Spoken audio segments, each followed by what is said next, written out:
right? You're going to have to calm down because you're being crazy. Good morning. I'm attempting to calm Piggy down by rubbing her belly because she's very hyper this morning. Are you going to calm down and behave? Huh? Piggy hasn't been on screen for a while, so for those of you who have never met her, this is Piggy. And she is fixated on a ball this morning that I have removed from the room, and now she's been pacing back and forth trying to find it. So hopefully this calms her down. Good morning, everybody. Hi, good morning. Good morning, good morning. Anyone else have a French bulldog? They're definitely very fixated when they find something they want. They are definitely bulldogs, which I love about her. But yeah, maybe not during a live. Calm down now? Yeah. We'll let her sit here till she calms down. And then hopefully she won't drive us crazy during the live this morning. Good morning, everybody. It's Tuesday. I'm Dr. Tricia Pingle. This is your morning checkup. We're going to be talking about digestive bitters today. Any of you guys have experience with the digestive bitters or using bitter herbs for digestion? Or even more so, any of you of the many of Americans, or actually, I guess not even just Americans, but any of you that have digestive issues, trouble with your gallbladder, trouble digesting food, low stomach acid, different types of gastrointestinal issues, bitters are very, very helpful for. So that's what we're going to talk about today. If Piggy behaves, yes. Okay, we will see. So welcome everyone. I think I see quite a few people out there. So we're just going to jump in. Good morning, everyone. Oh, yes, I do have Emma in the background. I just had a comment. They saw the black dog in the background. That is one of my bloodhounds, Emma, and she's very calm. No problem. Look at that. You got a hello, Piggy. Yeah.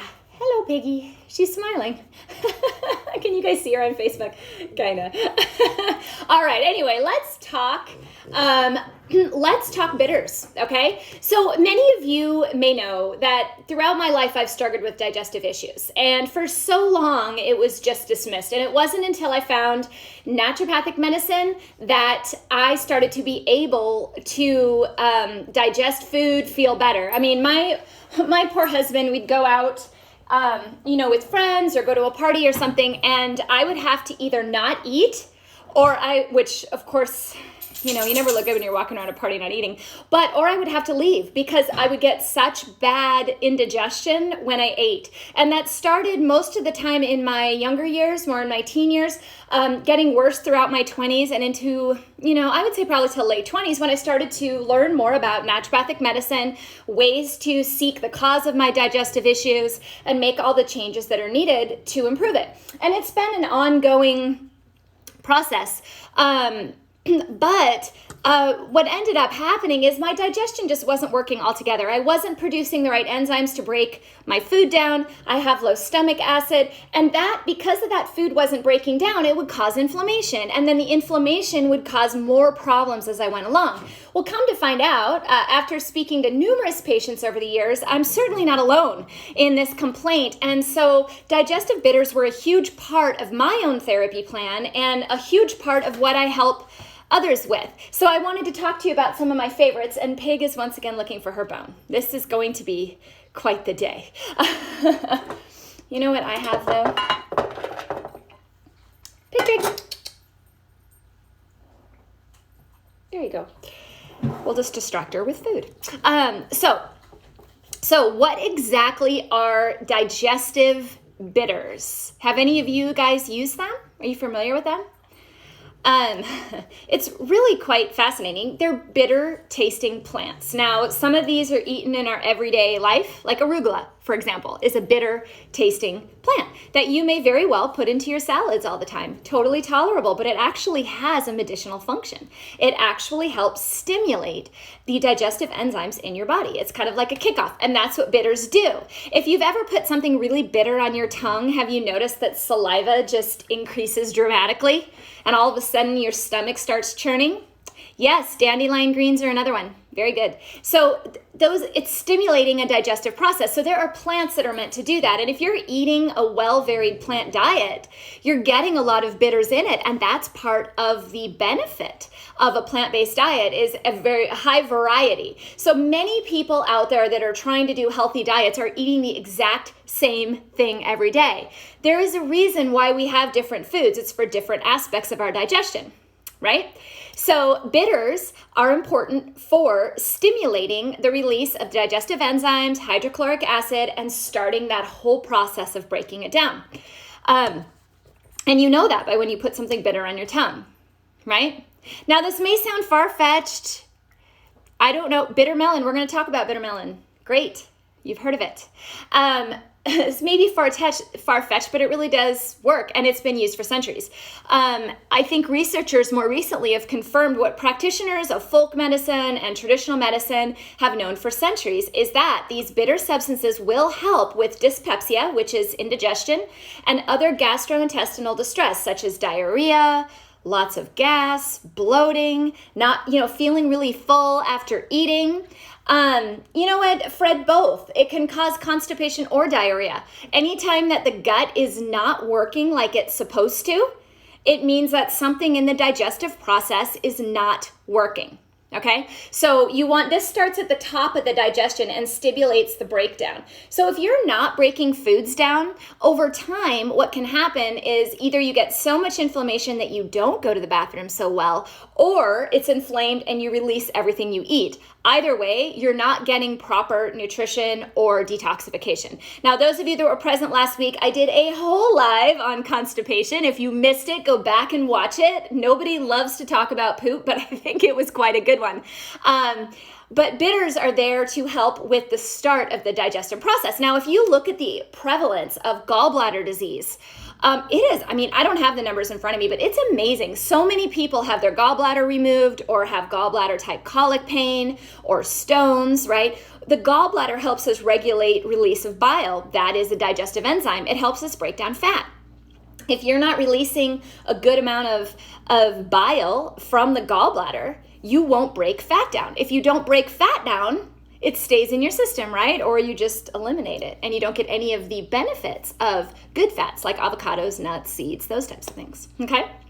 So not only do bitters stimulate that digestive process, but they also are usually anti-inflammatory, full of antioxidants, and often antimicrobial, which is really cool because if you have any overgrowths, as we've talked about before, if you've had a lot of indigestion, inflammation in the gut, often that leads to flora imbalances. Flora imbalances lead to weaker immune systems, more potential for disease, more potential for inflammation. So a lot of these herbs are also antimicrobial. And so they're used quite a bit with SIBO or any type of intestinal overgrowth syndromes. Piggy fell asleep after the treat. Bonus. Now I have 2 sleeping doggies. All right, so I want to walk you through some of the digestive bitters that I use quite regularly. Now, there's a whole ton of bitters out there, and they range. They could be anything. It's quite a cosmopolitan bunch, really. It could be anything from something that's so bitter that's difficult to eat. Could range from gentiane, which is ridiculously bitter, with bitter melon, wormwood, horehound, goldenseal. Those are all a little bit stronger bitters. When you move into some of the milder ones, those might be ones that you're using already, such as dandelion, hickory, endive lettuce, chamomile, yarrow, and milk thistle. Okay, so we're going to talk about some of these. They are kind of an acquired taste. If you're not used to eating something bitter, it can take a little bit to get used to, but that's okay. You get used to it. It's kind of like apple cider vinegar. When I first started drinking that, I had to use a lot of water and lemon juice, and now I can drink it straight, no problem, right? You kind of get used to it. So same thing with these digestive bitters. But if you're someone who's had any GI issues at all, changes in flora, bloating, indigestion, constipation, diarrhea, definitely talk to your doctor about bitter herbs, okay? And start working more into your diet as far as dandelion greens, arugula, those types of things. So let's talk about 7 of them. Cool? How to get rid of gallstones. Gallstones, it depends on why they're forming. So it's hard for me to just give a blanket answer on that. 1, you have to look at diet. 2, you have to look at hydration. 3, you have to look at the digestive process. Are you releasing bile? Are you breaking food down? Are you overtaxing the gallbladder? What's the health of the liver? So it's a very wide range of things. And if you're looking at all those and you can pinpoint where the problems are in the digestion and the health and you support that, typically it can help with gallstones. Now, if there's too many, sometimes surgery becomes an option. The one thing I will caution all of you who have had your gallbladders removed, yes, you can still make bile, but you're no longer able to concentrate it. So your digestion will be impacted. And why it is not recommended to start taking digestive enzymes after getting a gallbladder removed is beyond me. It should absolutely be done.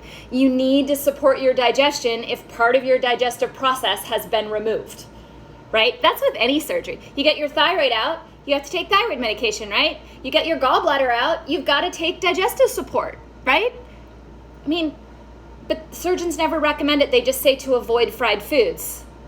But there's fat in a lot of other foods, and we need fat. Do you guys remember what we need fat for? We need fat for our brain, right? Our mood, our skin, our hair, our nails, energy. We need fat for energy. In fact, it's our number one source of energy. It's the most kilocalories, like it's the most you can get when you break down fat, okay? So we need those, but if you're not breaking them down effectively and using it effectively, you're not going to get those benefits. So to just say avoid fatty foods is ridiculous. Can you eat an avocado? How about nuts, right? You still want to eat those things. You can't avoid fat completely. You shouldn't. So in those cases, you want to use enzymes. So to go back to your question, William, sometimes if it's not time to remove them, you start treating as if you don't have a gallbladder. And doing diet that's appropriate, digestive support that's appropriate, and sometimes you can save the gallbladder. Hit or miss. I hope that helps. Sorry, I wish I could be more direct on that. All right, so let's talk a little diversion there, but hey, that's kind of fun. All right, number 1, gentiane, okay? Gentiane has been used for an herbal remedy for hundreds of years, okay? It is very bitter. If you've ever tried gentiane, it'll definitely make you pucker, okay? Like it's hardcore bitter, but it's often used in digestive tonics for that reason. It works really well, okay? So there are about 400 species of gentiana, which typically have blue flowers, although some have white flowers, some have red flowers, and some have yellow flowers. And they grow in temperate and alpine regions. Many of the varieties of this genus are used in pharmaceutical, food, alcohol, and traditional medicine industries. Okay, gentiane is quite popular in that. I'm just reading some of the questions. I'll come back to you guys on this a little bit, okay? Thanks. Enjoy your burger. Oh, you guys are funny. Anyway, many of these gentiana genus are used in all of these disciplines in medicine, specifically to jaundice, pneumonia, pain, constipation, cough, and fever. Very commonly used gentiane. There was a scientific review of the literature found that there are many compounds that enable the medicinal benefits of many of the species of gentiane. They also found that, of course, there needs to be more research to fully understand how these work, but they are linking to all of these conditions I just named: jaundice, pneumonia, pain, constipation, cough, fever. Research has also revealed that the yellow gentiane may help certain skin conditions, in specific eczema and very dry skin. Okay, so the beauty of bitter herbs is that they're not simply for the digestion. They do something for the whole body. They're holistic, and that's what's important. That's what I love about naturopathic medicine, and that's what I love about herbal medicine in general, is that it impacts a lot of different areas. Thank you, Penny. You know what? I have an article on my website, drpingle.com. I'm being asked how to spell some of these. And if you type in bitters, it'll pull up the article, and I have all of these listed with links to all these research articles as well. Number 2, bitter melon. Now that was mentioned earlier on Instagram, right? Bitter melon has a lot of use, not only as a digestive bitter, but also in blood sugar management. So it's actually been used to help desensitize the tongue to sugar. Kind of cool. But it also helps to manage blood sugar levels, fat metabolism, and cholesterol. That's what research has found. Research has also suggested that it offers other sorts of cardiovascular and anti-cancer benefits. So what's cool about bitter melon is you could eat it as its fruit. You can put it in stir fries, and many Asian cooking preparations do. It is kind of an acquired taste. It's a little bitter, right? Particularly in tincture form. Bitters with gastroparesis, would they help? They're definitely worth looking at. I don't know your individual situation. I can't give any direct medical advice over social media, but if I were evaluating gastroparesis, I would definitely consider bitters in the entire picture. So talk to your doctor about that for sure. While I'm on a question, I had another one on Instagram here. ACV straight isn't bad for the esophagus. It takes some getting used to. I sip on it, I don't shoot it. So it's like kind of like drinking a strong bourbon. I mean, people drink strong bourbon, it doesn't burn the back of their throat, right? So yeah, it's an acquired taste. Okay, I think that was, how about bitter melon? We talking about that? All right, good. Just trying to catch you guys up there. Bitter lemon with ice and vodka. Yeah, so I know bitters are used a lot in alcoholic preparations, right? And there's a lot of liqueurs that are bitter, in these specialty drinks and stuff. But they actually have some sort of medicinal benefit. A lot of them help break it down. Kind of cool, huh? Not going to sit here and tell you to go drinking, but just telling you. I had a couple questions here. Best fats, William. I always look at plant-based fats with a high omega-3 content. Walnuts, almonds, Brazil nuts. I love avocados. If you're a fish eater, you can do some of the fatty fish. Just make sure you know where they came from. Those types of things are some great fats to eat, right? We're not looking at fried foods, right? Great, Fred. I don't want to get rid of you. I think Clara got her question answered. Okay, great. Let's move on to the next one. Okay, the next one is Goldenseal. Now, Goldenseal, you might have heard of before, very common in antiviral compounds. Why? Because it has a fantastic effect on the immune system in that it is antimicrobial and antibacterial. It can also lower inflammation and therefore help cure infection. So it's used quite a bit in that preparation, but I don't know if you know, it is also a bitter. So it can also help with digestion. Goldenseal was used by Native Americans for a variety of ailments.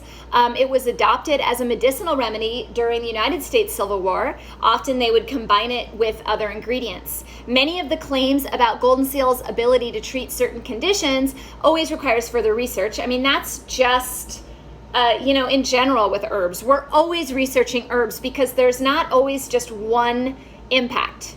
Right? So unlike maybe a pharmaceutical where they have one mechanism of action, it's been crafted to do one thing, plants do multiple things. So it's always an ongoing research pool, okay? But the studies that have been done in Goldenseal are very promising, in particular to one of its main compounds called berberine. Now, berberine I use a lot, okay? I use a lot of berberine for its antimicrobial content. I use it in SIBO. I use it in any sort of intestinal overgrowth. I use it for respiratory infections, anything that needs essentially a natural antimicrobial. Well, Goldenseal contains quite a lot of berberine, okay? Berberine also has an anti-inflammatory effect. And I'm not going to go into all of the research on berberine, but berberine is also used for diabetic processes to try to control blood sugar. So it actually has a multitude of impacts. Therefore, Goldenseal also has a multitude of impacts. The animal studies have shown that the key components of Goldenseal can help alleviate colitis, which is inflammation and spazzing colon, which doesn't sound like a lot of fun, right? Now, I do want to say, Goldenseal does have restrictions, okay? You need to talk to your doctor, particularly if you have liver problems, kidney problems, high blood pressure, heart disease, or if you're pregnant, okay? I don't want you taking Goldenseal without permission, but Goldenseal is definitely one to keep on the list, not only for aiding in digestion with bitters, but also for its amazing, overwhelming antioxidant, anti-inflammatory, and antimicrobial profile, okay? Now, Dandelion, probably one of my favorites, number 4, Dandelion. And we had a whole live on Dandelion. If you missed it, go back. I may redo it. I need some water today, man. All right. Dandelion is one of my favorites. One, it's easily found. So now I do want to put out, some people are allergic to dandelion, right? It's a weed, right? A lot of people who have a lot of allergies, like seasonal allergies, can have reactions to dandelion, but you can find it in your grocery store as a green, as a bitter green. So you can add it to your salads, your sandwiches. You can throw it into pasta. I like to sprinkle it on top of, like I do a gluten-free pizza. You can sprinkle dandelion greens on top, kind of like you would arugula. You can use it in many different preparations and it's readily available. As a green, it's really not that bitter. I mean, you can tell, but it's not overwhelming. So if you're new to bitters, dandelion greens are a great way to start. Now, dandelion in itself has numerous benefits. One of my favorite, the leaves are a diuretic, so they help drain excess water. That can be very helpful to a lot of people who tend to swell. Also, the root can help protect and remove toxins via the liver. So when we're looking at digestion, we need to remember that the liver is part of the digestive system. If you have problems with your liver, you're going to a gastroenterologist, right? There's no liverologist, right? It's part of your digestive system. In fact, it's producing that bile that, is needing to be removed. So it's all part of the digestive process, not to mention everything that needs to go through your body goes through the liver. It's kind of like the gatekeeper, right? So anything that can help the digestion and start the digestive process and then also support the liver's detoxification is a win-win in my book. So dandelion is definitely there. Dandelion has also been shown in research to have an incredible antioxidant benefit, meaning that it keeps your cells from being attacked or being broken down. So it keeps your cells healthy. Number 2, it's incredibly anti-inflammatory. Inflammation is at the root cause of many of our diseases. I believe stress plays a huge role there as well, as all you know. Other initial lab studies more recently are saying that it's really been helpful in treating type 2 diabetes, which isn't really surprising to me because the liver is so highly involved in blood sugar regulation, and also the digestive process also plays a role in that as well, right? So it's not really a huge surprise, but it's cool to see it starting to show up in research. Has incredible liver detoxifying and protective effects and supports digestion and overall health. You can take dandelion as a food. You can take dandelion in a capsule, as a tincture. I tend to like it more in a tincture, in a liquid formulation. So check that out. If you want to learn more about dandelion, I have a whole article on it at drpingle.com, and I have a live from a few weeks ago, and I might redo it too at some point. A lot of you missed a lot of the lives in April, and so I'm kind of going back and redoing them every so often, slightly different twists. All right, I'm going to run out of my time here. I've got 3 more. I'm going to be somewhat quick on them, but number 5 is chamomile. Now, many of you may be aware of chamomile as a sleep aid, drinking chamomile tea before bed, right? It's known as a nervine. It calms the body down, okay? It relaxes the body. But it also has that same effect on the digestion. So it's a carminative, so it can help break stuff, kind of soothe things down, like to prevent gas. But it also kind of calms that spastic ability of the colon down as well. So it can relieve diarrhea, indigestion, excessive gas. In fact, you can use chamomile in a sitz bath for hemorrhoids. Works fairly well. A lot of people always wonder, how do you treat that? And it's also great for sleep. It's been used in traditional medicine, and in modern studies are now showing its ability to relieve inflammation and infection as well. So even more stuff is coming out about it, right? It's pretty amazing. I also think the taste and smell of chamomile is lovely. Now, I will note, it is part of the daisy family. Okay, which means if you have an allergy to ragweed, you probably shouldn't consume chamomile. Okay, it's one of those that does have more of an allergic reaction. All right, let's see. Milk thistle. Milk thistle, another one of my absolute favorites. I really love the liver herbs. I take milk thistle every single night. I have for years. I'm a huge, go for it. Take the milk thistle. Because it's incredibly hepatoprotective. It protects the liver. It helps the digestion, but it's also considered a bitter. Okay, so it does help with the digestive process in general. There is a ton of research on milk thistle. I could go on all day, and in fact, I'm going to work on an article on that one, so we'll come back to that later. Yarrow is the last one. Yarrow has been used for centuries and throughout the world to treat a wide variety of ailments. In fact, there was a study I was reading, and I can't remember all the details on it. At the moment, it was used, I want to say it was used in the Iliad, or they talk about it in the Iliad. They do. In the literary Trojan War of the Iliad, they use yarrow to treat soldiers' wounds. And that's a great, actually a very great benefit topically. You can use it as poultices and stuff. Pretty cool. So it's been around a very long time, but it's also a great bitter. And it's been used for a variety of health issues, but very much in regard to gastrointestinal distress, wound healing, and infection. Okay? So how would you use a digestive bitter?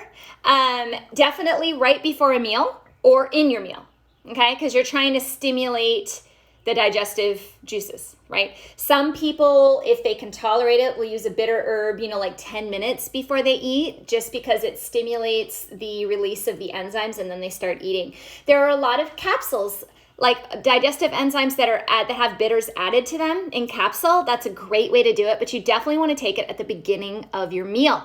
I do things like dark leafy greens with dandelion and arugula, and then I tend to do salad dressings that contain apple cider vinegar. So I kind of do it in food-based quite a lot, which is also an option if you have a more mild need for it. But I take an enzyme as well. So, if you're not taking an enzyme, you might have to kick up the bitter a little bit more. You can also try drinking tea, or maybe like a little bit of a aperitif, like bitters, like you would put in a Manhattan, right? Like a liqueur bitters, you know what I mean. Angostura bitters, there we go. And you could even do a little that, like maybe 15 minutes before a meal, and that can get it going as well. There's many different bitter preparations. Now, obviously, if you can't handle it in liquid, that's cool. Try it in a capsule. But what I encourage you today is learn that plants actually have the ability to assist your digestion. That is why I love eating them. Okay? I have Fred over there saying he could starve me and tempt me with a hamburger. I don't know. I'm going to say probably not. But, I don't know. Ask some of my friends if you think that would happen. I doubt it.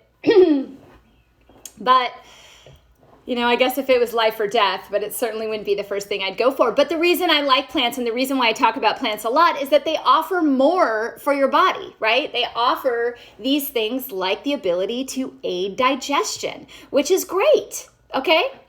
Let's see. I had something on Instagram here. Chamomile yummy. Yes, it's in your Protandium. Yeah, I have some patients that have taken Protandium. They really like it. I haven't personally taken it, but do you take it by drops? You can. Drops, capsules. I have a lot of you who know me. They're like, there's no way you could tempt me with a hamburger. You're right. You couldn't. I just don't digest it well. I'm not a fan of eating it, so I just wouldn't. But then again, I don't know. If I ate it, it would be life and death. It wouldn't be because I wanted to. But anyway, I appreciate all your comments. Hopefully you learned something today. I love teaching about how these plants and herbs can benefit your health overall. If you're having digestive issues, look further into bitters. If you would like an article about this, check out drpingle.com. The article was written a while back, in December of last year. So you might want to go to the search bar and type in bitters and you will find it. I can also put a link on Facebook. Oh, yeah. I see you on the note on gastroparesis. They tell you not to eat plants. I know. I don't know that I necessarily agree with that recommendation. Everybody is completely different, but you can take plants in many different ways. Tinctures, capsules, teas, that I don't think would cause that problem. So, but that's just me personally. I mean, everyone has their own thing, right? So anyway, thanks guys. I'll be back tomorrow. I have no idea what I'm going to talk about tomorrow. But we'll come up with something, maybe allergies. You guys want to hear about allergies? I will have a Q&A this week as well. So please start writing down some questions. And I really do appreciate all of your comments. I really do. I'll go back and answer any that I didn't answer. Thank you so much again for being here today. I'm Dr. Tricia Pingle. Have a great Tuesday. I'll see you tomorrow. Bye-bye.